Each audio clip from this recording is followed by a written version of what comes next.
Kathy, to my left, says she's America First, but she actually lost her last election by 20 points in a red wave year. And she says America First, but she can't actually close the deal. She lost by 20 points, and it was not stolen by 20 points. We need someone who can win this election. I'm a reliable conservative voice that will always vote conservative and America First in Washington. You can count on me.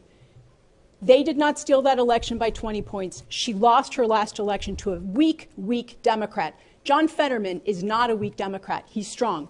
I will beat John Fetterman in the fall. Thank you. I am going to give you 30 seconds to respond, Ms. Thank you so much for that. Because are you saying that there was absolutely that the 2020 election was above par, that there was no fraud, that there was no issues with that? Not 20 points. Are you telling me that it was perfect? And because apparently that's what she's saying. So for all of us in the Republican Party, now we have a candidate on stage, Carla Sands, who is saying that there was absolutely nothing to see in that 2020 election. But beyond that, you say that you are America First, and you did so much for President Trump, and yet he rejected you twice. Thank you, Ms. Barnette. And did not give you that advice. Ms. Sands, I'm going to give you seconds. Is it time for the GOP to move past that 2020 election? Absolutely not. There's nothing more important than making sure that my one vote matters. And we see that elections have consequences. And I thought it was very interesting that Carla Sands is going to delineate how the election was not above par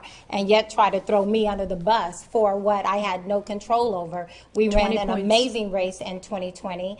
But yes, elections have consequences, and we must understand what happened, and we must hold people accountable. Not just understand, but we need to hold people accountable for what they did. Thank you. I'd Lisa. like to respond. All right. I'd like to respond. 15-second response, yes. And then we're moving on. So as I stated before, Kathy played the same card 2 years ago. And She's playing now. And she lost by 20 points. Was that exactly? And she has to take a hard look in the mirror because she did not.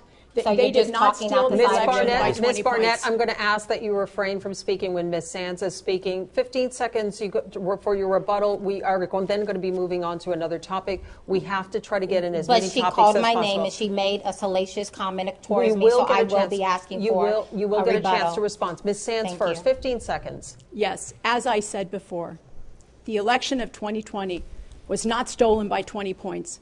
Ms. Barnette lost to a weak Democrat. John Fetterman is a strong Democrat. First of all, Dinesh D'Souza's new movie just came out, or it's just dropping, and it's about the steal of 2020. Also, Senator Rand Paul said the election of 2020 was stolen by the Zuckbucks, Mark Zuckerberg and his family and his friends, changing the outcome of the election by private money controlling our election.